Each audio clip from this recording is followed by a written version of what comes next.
반갑습니다. 오늘 이렇게 함께 예배 드릴 수 있음에 참 감사를 드립니다. 오늘 우리가 함께 드리는 이 예배 자리가 은혜의 자리가 될 줄 믿습니다. 특별히 오늘은 목장 레드 캠프로 인하여서 우리 청년들과 함께 예배를 드리게 됐는데요. 이 자리에 함께한 우리 청년들, 성도님들 다시 한번 축복합니다. 우리 옆에 계신 분들과 인사 나누겠습니다. 오늘도 함께 예배 드림이 기쁨입니다. 아멘. 함께 예배 드릴 수 있는 이 믿음의 공동체가 있다는 것이 참 기쁨이요 감사입니다. 여러분들 그 감사를 놓치지 않고 이 예배 자리를 사모하는 우리 청년들, 우리 또 성도님들 되기를 소망합니다. 제가 우리 청년들과 함께 올해를 시작하며 기도에 대한 말씀을 지금 나누고 있습니다. 우리 청년들 죄송합니다. 우리 청년들 그 새 표가 비상입니다. 비상 날아오르자이거든요. 그 날아오르려면은 필요한 게 두 가지가 있더라고요. 엔진이 필요하고 그 엔진을 돌릴 수 있는 연료가 필요하죠. 그 엔진이 바로 예수 그리스도라면은 연료는 바로 우리의 기도가 아닐까 생각합니다. 그래서 청년들과 함께 기도에 대해서 나누고 있는데요. 오늘은 세 번째 시간입니다. 이제 성경에 나와 있는 기도를 가지고 성경에 나와 있는 기도를 가지고 우리가 지금 함께 보고 있는데, 지난주까지 우리가 모세의 기도를 살펴봤고요. 오늘은 이제 아브라함의 기도를 통해서 지금 함께 기도의 원리와 그 기도 가운데 있는 하나님의 뜻을 좀 보고자 합니다. 오늘 우리가 읽은 이 본문은 너무도 잘 알고 있는 소돔과 고모라를 심판하시는 그 이야기죠. 특별히 이제 소돔에 대한 이야기 있는데요. 그 배경을 보면은 이렇습니다. 하나님께서 아브라함에게 나타나시고 아브라함에게 이제 소돔을 심판할 것을 이야기하시죠. 그러자 이제 아브라함이 하나님께 기도를 합니다. 그 소돔의 배경은 이렇습니다. 성경에 처음 소돔이 등장하는 것은 아브라함과 조카 롯이 그 땅을 나눌 때 이제 처음 등장을 하죠. 창세기 13장을 보면은 아브라함과 롯이 함께 거주하다가 이제 가축들이 많음으로 일어나서 서로 다투게 됩니다. 조금 이따 띄워주세요. 가축을 나누게 됩니다. 그래서 그 가축으로 인해서 분쟁이 일어나죠. 그러니까 어떻게 할지 몰라서 있을 때 아브라함이 롯에게 제안을 하죠. 우리가 이대로 있으면은 분쟁이 일어나니 이제는 너와 나 헤어지는 게 좋겠다라고 이야기합니다. 그러면서 아브라함이 창세기 13장 9절을 보면 이렇게 이야기하죠. 내 앞에 온 땅이 있지 아니하냐? 나를 떠나가라. 네가 자하면 내가 우하고 네가 우하면 나는 좌하겠다. 너와 나 다른 길로 가서 서로 이제 분쟁이 없게 하자라고 이야기합니다. 그 말을 듣고 룻이 이제 사방을 쳐다보니까는 좋은 땅이 눈에 보입니다. 12장에 보면은 이제 12절에 보면은 아브라함은 가나안 땅에 거주하였고 롯은 땅을 정해서 가다 보니까는 소돔까지 이르렀다라고 이야기하죠. 이제 땅을 정해서 가다 보니까는 소돔에까지 이르게 되는데 그 소돔을 어떻게 표현하냐? 10절에 보면 이렇게 이야기합니다. 같이 읽겠습니다. 시작.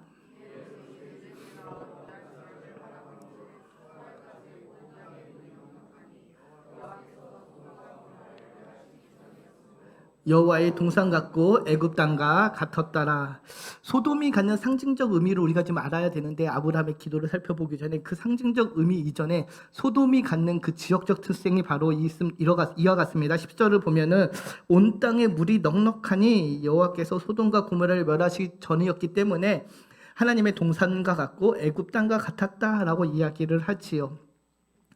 사랑하는 성도 여러분, 가축을 치는 목자에게 가장 중요한 필요한 것이 무엇일까요?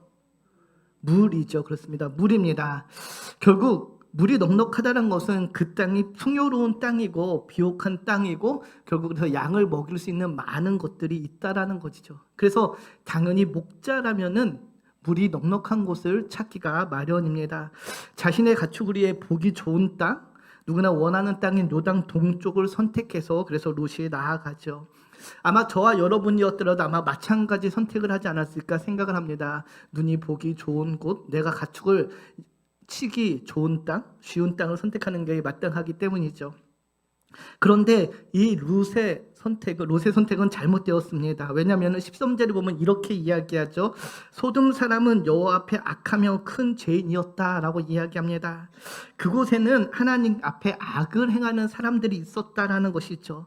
그런 사람들이 모여있는 그 타락한 도시였다라는 것입니다.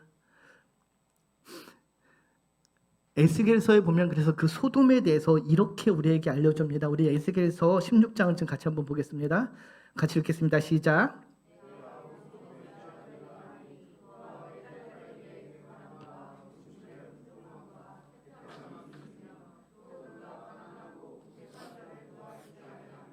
거만하여 가증한 일을 내 앞에서 행하였음이라. 그러므로 내가 보고 곧 그들을 없이 하였느니라. 어떤 모습을 볼 수 있나? 지금 49절을 좀 띄워주시겠어요? 교만함과 음식물이 풍족함과 태평함이 있었다라고 이야기합니다. 풍요의 땅이었다는 거죠. 그러나 그 풍요에 비례해서 거만하여서 가증한 일을 행하였다라고 50절에 이야기합니다.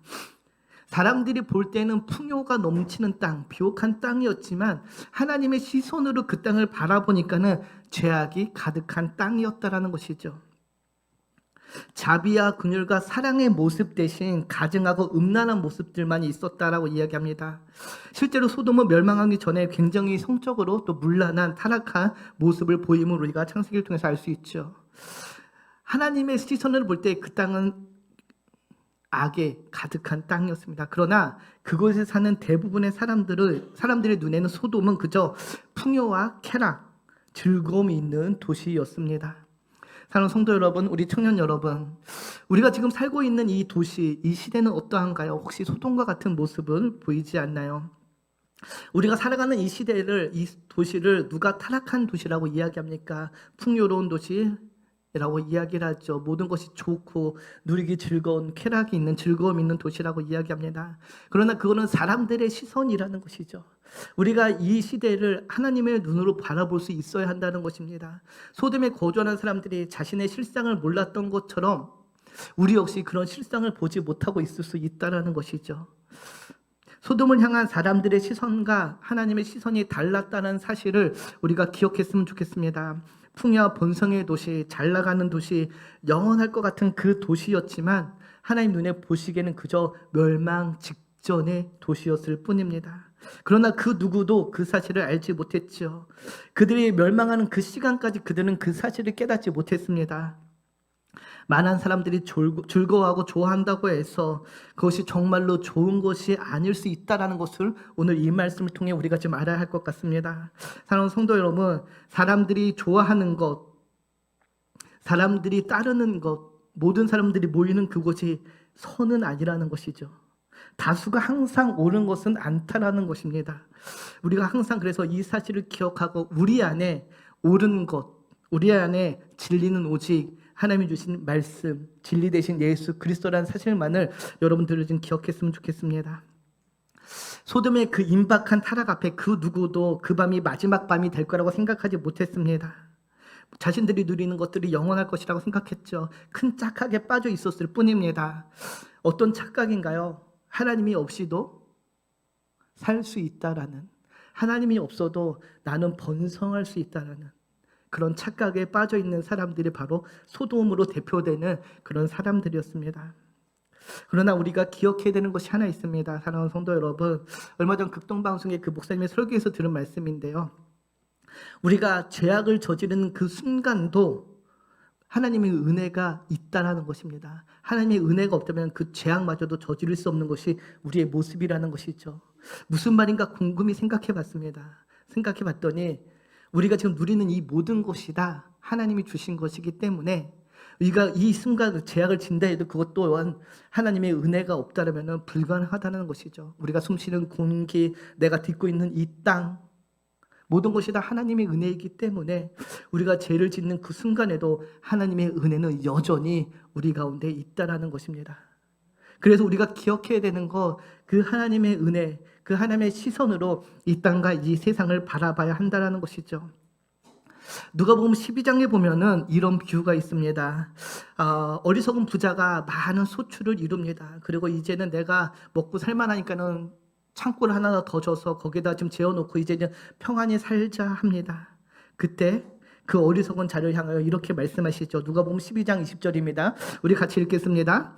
하나님은 이르시되 어리석은 자여 오늘 밤에 내 영혼을 도로 찾으리니 그러면 내 준비한 것이 누구의 것이 되겠느냐.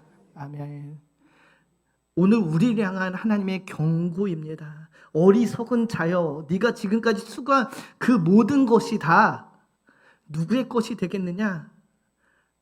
한 치 앞도 내다볼 수 없는 것이 바로 우리의 인생이라는 것이죠.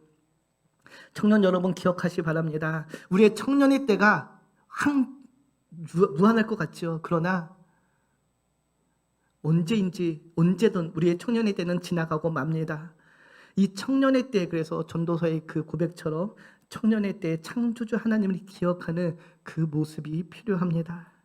노아의 홍수 때도 마찬가지고요. 오늘 소돔과 고모라를 심판할 때도 마찬가지였습니다. 하나님의 경고가 있었지만은 그들은 그 경고를 무시하고 그 경고에 귀 기울이지 않았지요. 오직 한 사람 노아, 한 사람 아브라함만 그 사실을 알고 깨닫고 준비했습니다. 사랑하는 성도 여러분, 우리가 그래서 하나님의 그 세밀한 음성에 지금 귀를 기울였으면 좋겠습니다. 그래서 우리는 기도해야 되는 것이죠. 하나님께서는 아브라함을 택하셨습니다. 그리고 그에게 소돔과 고모라를 멸하실 것이라고 이야기해 주시죠. 왜 하나님께서 아브라함에게 그 이야기를 해 주셨을까요? 왜 아브라함만 이 은혜를 누릴 수 있었을까요? 하나님의 강권적인 택함이 있었지만은 우리가 이 아브라함의 여정을 좀 알아야 됩니다. 당시 아브라함의 나이는 약 99세 정도 됐습니다. 하나님께서 그를 갈대아 우르에서 불러내실 때, 하나님을 떠나라고 하실 때 그의 나이가 75세였습니다. 그 25년의 시간 동안, 대략 한 25년, 26년의 시간 동안 아브라함은 많은 우여곡절을 겪었습니다. 그 시간을 통하여서 아브라함은 하나님의 은혜를 깨닫게 되었죠. 하나님을 신뢰하고 하나님을 의지하는 법을 배워갔던 것이 그 아브라함의 25년의 시간이었습니다. 제가 생각할 때 우리에게도 아브라함의 이 25년의 시간이 필요합니다. 어떤 시간인가요? 하나님을 알아가는 시간이죠. 하나님을 만나는 시간입니다. 하나님과 동행하는 그 시간이 있을 때에 하나님께서는 그에게 은혜를 부어 주셨습니다. 사랑하는 성도 여러분, 하나님과 동행하고 하나님의 뜻을 분별하며 하나님과 사귀는 그 사귐의 시간이 우리의 삶에도 절대적으로 필요하다는 것을 여러분 지금 오늘 이 시간 기억했으면 좋겠습니다. 우리의 삶에 매일매일 하나님을 만나는 것보다 더 중요한 것은 없습니다. 우리의 그 평범해 보이는 일상, 지금 하나님이 없어도 살 수 있을 것 같은 이 평안한 시절에 우리는 하나님을 만나야 됩니다. 내가 기도하지 않아도 살 수 있을 것 같은 이 시간, 하나님의 도움 없이도 나는 잘 살고 있다라는 이 시간, 우리는 하나님을 예배해야 되는 것이죠. 하나님과의 그 만남의 시간을 축적해 가야 하는 것입니다. 그럴 축적 시간 속에, 그렇게 쌓여가는 시간 속에 하나님께서 그 시간을 통하여서 우리에게 응답해 주시는 것입니다. 청년 여러분, 우리 한마음 성도 여러분, 매일매일 하나님과 만나는 그 시간을 쌓아가시기를 축복합니다. 그 시간이 쌓여서 아브라함의 25년이 될 때에 하나님께서 아브라함을 사용하셨던 것처럼 저와 여러분을 사용하게 될 줄 믿습니다. 그런 은혜와 축복이 우리 가운데 충만하게 임하기를 소망합니다. 다시 본문을 보면은 아브라함을 찾아오신 하나님께서 아브라함에게 소돔과 고모라의 부르짖음을 듣고 그 죄악을 보며 이제는 그 땅을 심판하실 거라 이야기하시죠. 그 소식을 들은 아브라함의 그 반응을 우리가 주의 깊게 봐야 됩니다. 오늘 본문 23절 25절인데 우리 다시 한번 같이 읽겠습니다. 아브라함이 가까이 나아가 이르되 주께서 의인을 악인과 함께 그 성중에 의인 50명이 있을지라도 주께서 그곳을 멸하시고 그 50의인을 위하여 용서하지 아니하시리이까? 주께서 이같이 하사 의인을 악인과 함께 죽이심은 부당하며 의인과 악인을 같이 하심도 부당하나이다. 세상을 심판하신 이가 정의를 행하시를 이가 아니니까. 그는 하나님 앞에 섭니다. 그리고 하나님께 기도하지요. 소돔을 향한 간절한 구원의 기도를 드립니다. 하나님, 그곳이 아무리 타락했다 해도, 그곳에 정말로 의인이 없다고 해도 한 50명은 있을 거 아닙니까? 그 50명을 있는데 그 50명도 하나님 함께 벌하시는 것은 공의 하나님의 모습에 합당치 않습니다. 하나님 어떻게 하시겠습니까? 간구하죠. 45명, 40명 점점 숫자를 줄여 나갑니다. 마지막에 하나님께서 노하실까 봐 하나님 노여하지 마십시오. 마지막으로 한 번만 더 아뢰겠습니다. 만약에 의인 10명 있다면 어떻게 하시겠습니까? 간절한 기도를 드리죠. 여기서 우리가 아브라함의 기도에서 발견하는 기도의 원리를 하나 봅니다. 무엇입니까? 아브라함이 소돔을 향한 그 기도는 포기하지 않는 끈질긴 기도였다는 것이죠. 우리 같이 한번 읽겠습니다. 아브라함의 기도는 소돔을 향한 포기하지 않는 끈질긴 기도였다. 아멘. 소돔을 향한 포기하지 않는 그 끈질긴 기도가 바로 아브라함의 기도였습니다. 무려 6번이나 말을 바꿔갑니다. 50명, 45명, 40명, 30명, 20명, 10명 총 6번에 걸쳐서 어떻게 보면 좀 무례해 보일 수도 있습니다. 하나님 입장에서는 이게 지금 나랑 장난하나? 라고 생각하실 수 있을 정도로 지금 끈질기게 기도하지요. 이렇게 아브라함이 끈질기게 기도했기에 하나님께서는 그의 기도를 들어주셨습니다. 성도 여러분, 누가복음 18장에 보면은 우리가 낙심하지 말고 계속해서 기도해야 되는 이유를 설명해 주시죠. 어떤 도시에 하나님을 두려워하지 않고 백성을 무시하는 한 재판관이 있었습니다. 그런데 다른 사람들의 요구에는 미동조차 하지 않았지만은 한 과부의 간청을 들어주셨습니다. 왜 그 과부의 간청을 들어주셨나요? 18장 7절 8절에 이렇게 이야기하죠. 우리 같이 읽겠습니다. 하물며 하나님께서 그 밤낮 부르짖는 택하신 자들의 원한을 풀어주지 아니하겠느냐? 그들에게 오래 참으시겠느냐? 내가 너에게 이르노니 속히 그 원한을 풀어주시리라. 그러나 인자가 올 때에는 세상에서 믿음을 보겠느냐 하시리라. 그 과부의 간청을 들었던 게 그 과부가 끈질기게 와서 그 재판관을 괴롭혔기에 그 재판관이 그 과부의 청을 들어줬습니다. 마찬가지로 하나님께서도 밤낮 부르신 택하신 자들의 그 기도를 풀어주지 않겠느냐? 당연히 풀어주신다라는 것이죠. 끈질긴 기도, 간절한 기도에 우리 하나님이 응답하십니다. 사랑하는 성도 여러분, 우리의 기도 모습을 보면 이렇습니다. 우리는 하나님께 몇 번 간구합니다. 그래 뭐 10번, 20번, 한 달, 2달 간구하다가 그 기도에 응답이 없으면은 이 기도는 하나님이 응답하시지 않는 기도인가 봐 라고 포기할 때가 있죠. 그러나 아브라함처럼 우리가 그 끈질기게 기도해야 된다는 것이 있죠. 하나님의 응답이 언제 우리에게 임할지 모르게 하나님의 때가 언제인지 우리는 알 수 없기 때문에 그 기도의 응답은 하나님의 일이고 우리가 할 일은 기도하는 것입니다. 내가 그 때와 시간을 정하는 것이 아니라 우리는 기도할 뿐입니다. 그 기도에 대한 응답은 하나님께 맡기는 것이죠. 이처럼 저와 여러분의 기도, 우리 청년 여러분의 기도가 지금 끈질긴 기도였으면 좋겠습니다. 청년들 잠깐 보세요. 주목. 자, 무슨 기도여야 한다고요? 그쵸. 끈질기게 기도 좀 했으면 좋겠습니다. 이렇게 끈질긴 기도 가운데 끈질기게 기도했다고 하나님이 들어주셨을까요? 물론 끈질긴 기도였기 때문에 하나님이 들어주셨지만 더 중요한 원리가 하나 있습니다. 아브라함의 기도는 바로 하나님의 마음에 하나님의 뜻을 이루는 기도였기 때문에 응답해 주셨던 것이죠. 우리 같이 한번 읽겠습니다. 아브라함의 기도는 하나님의 마음에 하나님의 뜻을 이루는 기도였다. 하나님 앞에 끊임없이 끈질기게 기도하는 것과 함께 우리의 기도의 내용이 중요하다라는 것입니다. 오늘 본문의 그 아브라함의 기도, 아브라함의 하나님께 간청하는 그 모습 속에서 그 안에 우리는 하나님의 뜻을 발견할 수 있어야 됩니다. 어떤 마음인가요? 바로 열방을 포기하지 않으시는, 열방을 구원코자 하시는 그 하나님의 마음을 아브라함은 알았기 때문에 간청할 수 있었다라는 것이죠. 창세기 12장을 보면은 하나님께서 아브라함을 택하실 때 이렇게 이야기하십니다. 우리 창세기 12장 1절 2절 좀 같이 보겠습니다. 여호와께서 아브라함에게 이르시되 너는 너의 고향과 친척과 아베의 집을 떠나 내가 내게 보여줄 땅으로 가라. 내가 너로 큰 민족을 이루고 내게 복을 주어 내 이름을 창대케 하리니 너는 복이 될지라. 아멘.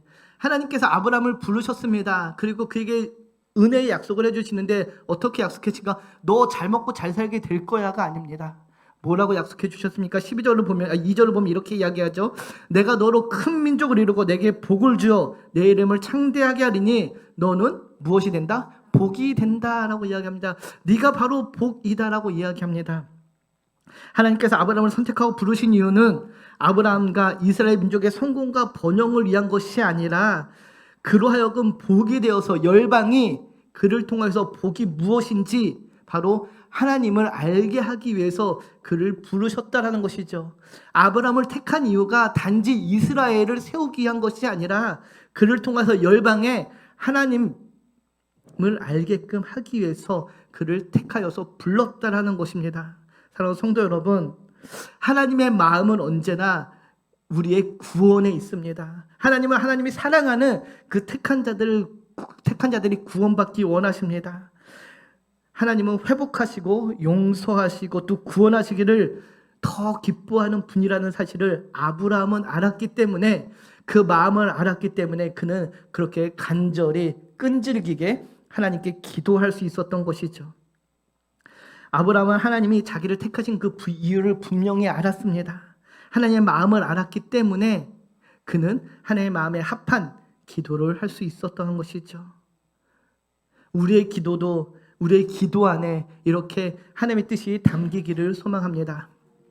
제가 설교를 준비하면 읽는 책이 있습니다. 바울의 기도라는 D.A. 카슨이 쓴 책인데요. 그 책의 서두에 이런 말이 있습니다.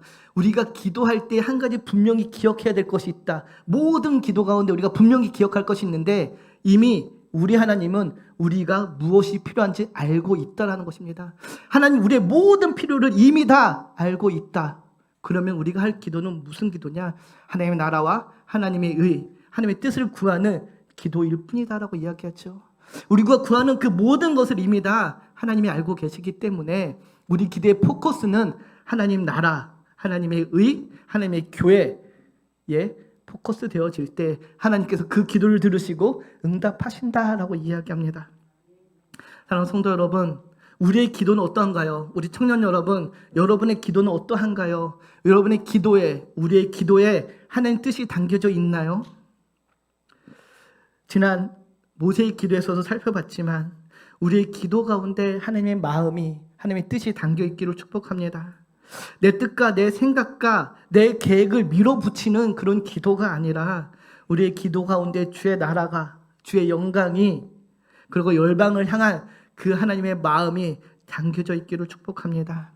우리가 그 마음을 담아 기도할 때에 하나님께서 우리의 그 모든 기도 가운데 함께 하실 것입니다. 이것은 변치 않는 진리요 사실입니다. 하나님의 마음에 합한 그 기도, 하나님의 뜻을 이루려는 그 기도는 하나님께서 분명히 반드시 응답하십니다. 우리 청년 여러분, 올 한 해 여러분의 기도에 이 하나님의 마음이 담기기를 축복합니다. 그러기 위해서 무엇을 해야 되나요? 먼저 기도해야 되겠죠. 우리 청년들이 좀 기도에 불이 타올랐으면 좋겠습니다.